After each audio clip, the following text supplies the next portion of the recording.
Hello student, welcome back to my science mentor. Last વિડીયોની અંદર આપણે પુષ્પ વિન્યાસ વિશે જોઈ ગયા હતા અને આજના વિડીયોની અંદર આપણે એક નવો ટોપિક ચાલુ કરવા જઈ રહ્યા છીએ, જે છે પુષ્પ. તો પુષ્પ વિશે જણાવતા અહીંયા આપણને એવું કીધું છે કે ભાઈ આવૃત બીજધારી વનસ્પતિઓમાં પુષ્પ એ પ્રજનનિક એકમ છે. બરોબર, યાની કે પ્રજનન માટેનો એક એકમ છે. તે લિંગી પ્રજનન માટે જરૂરી છે. બરોબર કે ભાઈ તે લિંગી પ્રજનન માટે કઈ રીતે જરૂરી છે? કારણ કે એની અંદર નરજન્યુ અને માદાજન્યુનું શું થશે તો કે ભાઈ સંશ્લેષણ થશે. શાની અંદર તો કે ભાઈ આવૃત બીજધારી વનસ્પતિઓની અંદર. ખ્યાલ આવ્યો? ત્યારબાદ આપણને એવું કીધું છે કે ભાઈ લાક્ષણિક પુષ્પ એ ધરી કે પુષ્પદંડના ફૂલેલા છેડા પર ક્રમિક રીતે ગોઠવાયેલા 4 જુદા જુદા પ્રકારના ચક્રો ધરાવે છે, અને જેને આપણે શું કહીશું તો કે ભાઈ પુષ્પાસન કહીશું. બરોબર, એટલે કે જે પુષ્પનો જે દંડ વાળો ભાગ હોય છે, બરોબર, એકદમ આપણો જે પુષ્પ દંડ વાળો આવી રીતે જે ભાગ હોય, બરોબર, એ ભાગ કેવો થઈ જશે તો કે ભાઈ આગળથી થોડો પહોળો થઈ જશે. બરોબર, અને એ પહોળા ભાગ ઉપર આપણને 4 જુદા જુદા ચક્રો જોવા મળશે. બરોબર, આ પહોળા ભાગ ઉપર આપણને 4 જુદા જુદા ચક્રો જોવા મળશે. બરોબર, એ ચક્રો કયા કયા હશે તો કે ભાઈ વજ્ર ચક્ર હશે, દલ ચક્ર હશે, પુંકેસર ચક્ર હશે અને સ્ત્રીકેસર ચક્ર હશે. બરોબર, તો આ ચપટા પહોળા ભાગ ઉપર આપણને આ ચારેય ચક્ર જોવા મળશે. બરોબર, તો આ ચપટા પહોળા ભાગને આપણે શું કહીશું તો કે ભાઈ પુષ્પાસન કહીશું. બરોબર, એના ઉપર આખું પુષ્પ આસન પામેલું હોય છે, એટલા માટે એ ભાગને આપણે શું કહીશું તો કે ભાઈ પુષ્પાસન કહીશું. ખ્યાલ આવ્યો? ત્યારબાદ આપણને એવું કીધું છે કે ભાઈ વજ્રચક્ર અને દલચક્ર એ સહાયક અંગો છે, જ્યારે પુંકેસર ચક્ર અને સ્ત્રીકેસર એ પ્રજનન અંગો છે. બરોબર, એટલે કે ભાઈ જે દલચક્ર છે અને વજ્રચક્ર છે, વજ્રચક્ર સૌથી બહારનું ચક્ર છે. બરોબર, અને દલચક્ર છે, બરોબર, એ એના પછીનું ચક્ર છે. બરોબર, હવે એની પછી શું આવશે તો કે ભાઈ પુંકેસર ચક્ર આવશે અને સ્ત્રીકેસર ચક્ર આવશે. બરોબર, જેનું કામ શું છે તો કે ભાઈ પુંકેસર ચક્ર એ નરજન્યુ ઉત્પન્ન કરશે અને સ્ત્રીકેસર ચક્ર જે માદાજન્યુ ઉત્પન્ન કરશે. બરોબર, તો અંદર શું છે તો કે ભાઈ પ્રજનન અંગો છે અને બહાર શું છે તો કે ભાઈ સહાયક અંગો છે, જે શું કરે છે તો કે ભાઈ નરજન્યુ અને માદાજન્યુ યાની કે પુંકેસર ચક્ર અને સ્ત્રીકેસર ચક્રની રક્ષા કરે છે. કોણ તો કે ભાઈ વજ્રચક્ર અને દલચક્ર. બરોબર, જે શું કરે છે તો કે ભાઈ અનુક્રમે સ્ત્રીકેસર ચક્ર અને પુંકેસર ચક્રને રક્ષણ આપે છે. ખ્યાલ આવ્યો? ત્યારબાદ આપણને એવું કીધું છે કે લીલી જેવી કેટલીક વનસ્પતિઓમાં વજ્રચક્ર અને દલચક્ર જુદા જુદા નથી. તેને આપણે શું કહીશું તો કે ભાઈ પરિપુષ્પ ચક્ર કહીશું. બરોબર, એટલે અહીંયા આપણને વજ્રચક્ર અને દલચક્ર, બરોબર, આ બંને અલગ અલગ જોવા મળે છે. જ્યારે લીલી જેવી વનસ્પતિઓમાં આપણને આ વજ્રચક્ર અને દલચક્ર એ બંને જુદા જુદા નહીં જોવા મળે. બરોબર, એક સરખા જોવા મળશે. તો તેને આપણે શું કહીશું તો કે ભાઈ પરિપુષ્પ ચક્ર કહીશું. બરોબર, આ વસ્તુ આપણે યાદ રાખવાની છે. ત્યારબાદ અહીંયા આપણને એવું કીધું છે કે ભાઈ જ્યારે પુષ્પ પુંકેસર ચક્ર અને સ્ત્રીકેસર ચક્ર એમ બંને ધરાવે છે, તો તેને આપણે શું કહીશું તો કે ભાઈ દ્વિલિંગી કહીશું. કારણ કે એક જ પુષ્પની અંદર પુંકેસર ચક્ર પણ છે અને સ્ત્રીકેસર ચક્ર પણ છે, યાની કે એક જ પુષ્પની અંદર નરજન્યુનું નિર્માણ પણ થાય છે અને માદાજન્યુનું નિર્માણ પણ થાય છે. ત્યારબાદ આપણને એવું કીધું છે કે પુષ્પ ફક્ત પુંકેસરો અથવા ફક્ત સ્ત્રીકેસરો ધરાવે તો તે પુષ્પને આપણે શું કહીશું તો કે ભાઈ એકલિંગી પુષ્પ કહીશું. કારણ કે પુષ્પની અંદર ખાલી એક જ લિંગ જોવા મળે છે, યા તો નરલિંગ જોવા મળે છે યા તો માદાલિંગ જોવા મળે છે. ખ્યાલ આવ્યો? યાની કે આપણને યા તો એ નરજન્યુ ઉત્પન્ન કરતા હશે યા તો એ માદાજન્યુ ઉત્પન્ન કરતા હશે. બરોબર, એટલે કે ભાઈ પુષ્પની અંદર આપણને બંનેમાંથી કોઈ પણ એક જ જન્યુનું નિર્માણ થતું જોવા મળતું હોય તો એવા પુષ્પને આપણે શું કહીશું તો કે ભાઈ એકલિંગી પુષ્પ કહીશું. બહુ જ ઈઝી વસ્તુ છે, બહુ જ ઈઝી વસ્તુ છે. બરોબર, કે ભાઈ એક પુષ્પની અંદર જો બંને જન્યુનું નિર્માણ થતું હોય તો એવા પુષ્પને આપણે શું કહીશું તો કે ભાઈ દ્વિલિંગી પુષ્પ કહીશું. અને એક જ પુષ્પની અંદર ખાલી એક જ જન્યુનું નિર્માણ થતું હોય, યા તો નરજન્યુ યા તો માદાજન્યુ. બરોબર, તો એવા પુષ્પને આપણે શું કહીશું તો કે ભાઈ એકલિંગી પુષ્પ કહીશું. ખ્યાલ આવ્યો? તો એ વસ્તુ આપણે અહીંયા યાદ રાખવાની છે. ત્યારબાદ અહીંયા આપણને એવું કીધું છે કે ભાઈ સમમિતિમાં પુષ્પ નિયમિત પણ હોઈ શકે છે અને અનિયમિત પણ હોઈ શકે છે. બરોબર, એટલે કે ભાઈ તમને બે પ્રકારની સમમિતિ જોવા મળશે, એક તો નિયમિત અને બીજી છે અનિયમિત. તો આ બંને વિશે આપણે જોવાની કોશિશ કરીએ. તો અહીંયા આપણને એવું કીધું છે કે જ્યારે પુષ્પ કેન્દ્રમાંથી પસાર થતી કોઈ પણ ત્રિજ્યામાં બે સરખા અરીય ભાગમાં વિભાજિત થઈ શકે છે, તો તેવા પુષ્પને આપણે શું કહીશું? તો કે ભાઈ નિયમિત પુષ્પ આપણે કહીશું. તો ચાલો આ જ વસ્તુ આપણે આ આકૃતિ દ્વારા સમજવાની કોશિશ કરીએ. માની લો કે આ પુષ્પને હું આ ત્રિજ્યા વડે કાપી નાખું, બરોબર? તો શું થશે? તો કે ભાઈ પુષ્પ બે સરખા ભાગોની અંદર વિભાજિત થઈ જશે. હવે માની લો કે હું આ ત્રિજ્યા વડે એમને કાપવાની કોશિશ કરું, તો પણ શું થાય છે? તો કે ભાઈ પુષ્પ બે સરખા ભાગોની અંદર વિભાજિત થઈ જાય છે, બરોબર? હવે માની લો કે હું આ ત્રિજ્યા વડે કાપવાની કોશિશ કરું, તો પણ શું થાય છે? તો કે ભાઈ પુષ્પ બે સરખા ભાગોની અંદર વિભાજિત થઈ જાય છે. યાની કે હું કોઈ પણ ત્રિજ્યામાં એને કાપવાની કોશિશ કરું, બરોબર, અને એ પુષ્પ બે સરખા ભાગની અંદર વિભાજિત થઈ જાય, બરોબર, તો એવા પ્રકારના પુષ્પને આપણે શું કહીશું? તો કે ભાઈ નિયમિત પુષ્પ કહીશું. અને એવા એક્ઝામ્પલ છે રાઈ, ધતુરો અને મરચા, બરોબર. રાઈ, ધતુરો અને મરચા એમના જે પુષ્પ હશે એ કેવા હશે? તો કે ભાઈ નિયમિત પુષ્પ હશે. ખ્યાલ આવ્યો? ત્યારબાદ આપણને એવું કીધું છે કે જ્યારે પુષ્પ માત્ર કોઈ એક જ ચોક્કસ લંબ ધરીએથી બે સરખા ભાગોમાં વિભાજિત થઈ શકે છે, તો તેવા પુષ્પને આપણે શું કહીશું? તો કે ભાઈ અનિયમિત પુષ્પ કહીશું. એટલે માની લો કે આ જે પુષ્પ છે, બરોબર, એને હું આ વચ્ચેથી એટલે કે ભાઈ માની લો કે આ પુષ્પ છે, બરોબર, અને આ પુષ્પને હું ખાલી આ ત્રિજ્યાએથી કાપીશ, બરોબર, તો જ એના બે સરખા ભાગ થશે, બરોબર. બાકી હું આ ત્રિજ્યાએથી કાપીશ યા તો આ ત્રિજ્યાએથી કાપીશ તો એના બે સરખા ભાગ થશે નહીં. એટલે કોઈ પણ એક જ ત્રિજ્યાએથી એને કાપવાથી બે સરખા ભાગની અંદર એ પુષ્પ વહેંચાઈ જાય છે, બરોબર. કોઈ પણ એક જ ત્રિજ્યાએથી કાપવાથી એ પુષ્પ બે સરખા ભાગની અંદર વહેંચાઈ જાય છે, બરોબર, અથવા તો ચોક્કસ લંબ ધરીએથી બે સરખા ભાગોની અંદર એ પુષ્પ વહેંચાઈ જાય છે, તો એવા પુષ્પને આપણે શું કહીશું? તો કે ભાઈ અનિયમિત પુષ્પ કહીશું. કારણ કે એ એક જ ચોક્કસ જગ્યાએથી જ કાપશું, બરોબર, તો જ એમના બે સરખા ભાગ થશે, અધરવાઇઝ એમના બે સરખા ભાગ થશે નહીં. ખ્યાલ આવ્યો? તો આવા પુષ્પને આપણે અનિયમિત પુષ્પ કહીશું.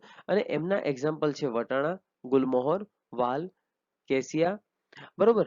અને ત્યારબાદ અહીંયા આપણને એવું કીધું છે કે જ્યારે પુષ્પ કેન્દ્રમાંથી પસાર થતી કે કોઈ પણ લંબ ધરીએથી બે સરખા ભાગોમાં વિભાજિત થઈ શકે નહીં, તો તેવા પુષ્પને આપણે શું કહીશું? તો કે ભાઈ અસમમિતીય પુષ્પ કહીશું. અને એમની અંદર એક્ઝામ્પલ છે કેના, યાની કે એવું પુષ્પ કે એને તમે કોઈ પણ ધરીએથી કાપશો, બરોબર, કોઈ પણ ધરીએથી તમે એને કાપશો, એના બે સરખા ભાગ નહીં જ થાય, બરોબર, એના બે સરખા ભાગ નહીં જ થાય, તો એવા પુષ્પને આપણે શું કહીશું? તો કે ભાઈ અનિયમિત પુષ્પ કહીશું, બરોબર. એક પણ એવો લંબ નહીં હોય કે જેની અંદર એ પુષ્પ બે સરખા ભાગોની અંદર વહેંચાશે, બરોબર, એક પણ એવો લંબ નહીં હોય. ખ્યાલ આવ્યો? તો એવા પુષ્પને આપણે શું કહીશું? તો કે ભાઈ અસમમિતીય પુષ્પ કહીશું. ખ્યાલ આવ્યો? તો એ વસ્તુ આપણે અહીંયા યાદ રાખવાની છે. ત્યારબાદ અહીંયા આપણને જણાવતા એવું કીધું છે કે ભાઈ પુષ્પ એ પોતે ત્રિઅવયવી, ચતુ અવયવી કે પંચા અવયવી હોઈ શકે છે. જ્યારે પુષ્પીય બહિરુદ્ધ ભેદો અનુક્રમે 3, 4 કે 5ના ગુણાંકમાં હોય છે. એટલે કે ભાઈ આપણને એવું સમજાવવાની કોશિશ કરેલી છે કે જો પુષ્પ ત્રિઅવયવી હોય તો એમની અંદર દલપત્ર છે, પછી વજ્રપત્ર છે અને પુંકેસર છે, બરોબર.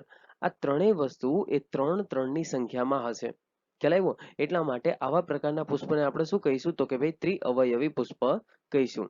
ખ્યાલ આવ્યો? કે એમની અંદર દલપત્ર પણ 3 છે, બરોબર, વજ્રપત્ર પણ 3 છે અને પુંકેસર પણ કેટલા છે? તો કે ભાઈ 3 છે. એટલા માટે આવા પ્રકારના પુષ્પને આપણે ત્રિઅવયવી કહીશું. ચતુ અવયવીની અંદર આપણને શું જોવા મળશે? તો કે ભાઈ દલપત્ર 4 જોવા મળશે, વજ્રપત્ર પણ 4 જોવા મળશે અને પુંકેસર પણ 4 જોવા મળશે. જ્યારે પંચા અવયવીની અંદર તો કે ભાઈ એમની અંદર આપણને દલપત્ર 5, વજ્રપત્ર પણ 5 અને પુંકેસર પણ 5 જોવા મળશે. એટલા માટે આવા પ્રકારના પુષ્પને આપણે પંચા અવયવી પુષ્પ કહીશું. ખ્યાલ આવ્યો? ત્યારબાદ આપણને એવું કીધું છે કે પુષ્પની સાથે પુષ્પીય દંડના તલ ભાગે સંકુચિત થયેલા પર્ણ જોવા મળે છે, બરોબર. એટલે કે ભાઈ આવી રીતે જો પુષ્પ હોય, બરોબર, તો એ પુષ્પના દંડના તલ ભાગે એટલે કે ભાઈ પુષ્પ દંડના છેડાના ભાગે આપણને શું જોવા મળશે? તો કે ભાઈ આવી રીતે સંકુચિત થયેલા પર્ણ જોવા મળશે, બરોબર. તો તેવા પુષ્પને આપણે શું કહીશું? તો કે ભાઈ નિપત્રી પુષ્પ કહીશું. અને જો આવા પર્ણ આપણને ન જોવા મળતા હોય તો એવા પુષ્પને આપણે શું કહીશું? તો કે ભાઈ અનિપત્રી પુષ્પ કહીશું. એટલે અહીંયા આપણને એ જ કીધું છે કે ભાઈ નિપત્રો વગરના પુષ્પને આપણે શું કહીશું? તો કે ભાઈ અનિપત્રી પુષ્પ કહીશું. કારણ કે એ પર્ણને આપણે શું કહીશું? તો કે ભાઈ એ પર્ણને આપણે કહીશું નિપત્ર. ખ્યાલ આવ્યો? તો આ વસ્તુ આપણે અહીંયા યાદ રાખવાની છે. ત્યારબાદ અહીંયા આપણને જણાવતા એવું કીધું છે કે ભાઈ પુષ્પાસન પર બીજાશયની સાપેક્ષે વજ્રચક્ર, દલચક્ર અને પુંકેસર ચક્રના સ્થાનને આધારે પુષ્પનું અધોજાયી, પરિજાયી અને ઉપરીજાયી તરીકે વર્ણન કરવામાં આવે છે. એટલે કે ભાઈ અહીંયા આપણને એવું કીધું છે કે આપણને 3 પ્રકારના પુષ્પો જોવા મળશે. એક તો અધોજાયી પુષ્પ જોવા મળશે, બીજા પરિજાયી પુષ્પ જોવા મળશે અને ત્રીજા ઉપરીજાયી પુષ્પ આપણને જોવા મળશે. અચ્છા, આ જે 3 પ્રકારના પુષ્પો આપણને જોવા મળે છે, બરોબર, એમના પ્રકાર કઈ રીતે પડ્યા? તો કે ભાઈ કમ્પેરિઝન કરીને. અચ્છા, કોની સાથે કમ્પેરિઝન કરી?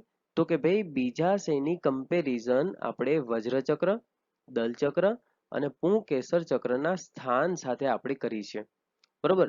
તો પહેલો પ્રકાર તમને આપ્યો છે અહીંયા અધોજાયી પુષ્પ. હવે અધોજાયી પુષ્પ સમજવા માટે તમારે શું કરવાનું છે? તો કે ભાઈ આ પહેલી આકૃતિને તમારે ધ્યાનમાં લેવાની છે. તો અહીંયા આપણને એ આપ્યું છે કે ભાઈ અધોજાયી પુષ્પમાં સ્ત્રી કેસર ઉચ્ચ સ્થાને સ્થાન પામેલું છે, જ્યારે બીજા ભાગો તેની નીચે રહેલા છે. એટલે કે તમે આ આકૃતિની અંદર જોઈ શકો છો કે જે સ્ત્રી કેસર છે એ સૌથી ઉચ્ચ સ્થાને સ્થાન પામેલું છે, જ્યારે પુંકેસર ચક્ર, પછી દલ ચક્ર અને વજ્ર ચક્ર, બરોબર, એ ત્રણેય ચક્ર એ સ્ત્રી કેસરના નીચે આવેલા છે. બરોબર, જુઓ અહીંયા તમે જોઈ શકો છો, બરોબર, કે ભાઈ ત્રણેય ચક્ર એ સ્ત્રી કેસરના નીચેના ભાગે સ્થાન પામેલા છે. બરોબર, આવી રીતે નીચે આવેલા છે. તો આવા પુષ્પમાં જે બીજાશય છે એ કેવું છે? તો કે ભાઈ ઉચ્ચસ્થ છે. બરોબર, કેવું છે? ઉચ્ચસ્થ છે, યાની કે સૌથી ઉપર આવેલું છે. અને બાકીના જેટલા પણ અંગો છે, બરોબર, જેમ કે પુંકેસર ચક્ર છે, પછી વજ્ર ચક્ર છે, દલ ચક્ર છે, બરોબર, એ આ બધા ચક્રો એ બીજાશયની નીચે આવેલા છે. ખ્યાલ આવ્યો? તો આવા પ્રકારના પુષ્પોને આપણે શું કહીશું? તો કે ભાઈ અધોજાયી પુષ્પ કહીશું. ખ્યાલ આવ્યો? અને અહીંયા આપણને ઉદાહરણ તરીકે આપ્યું છે રાય, જાસૂદ અને રીંગણ.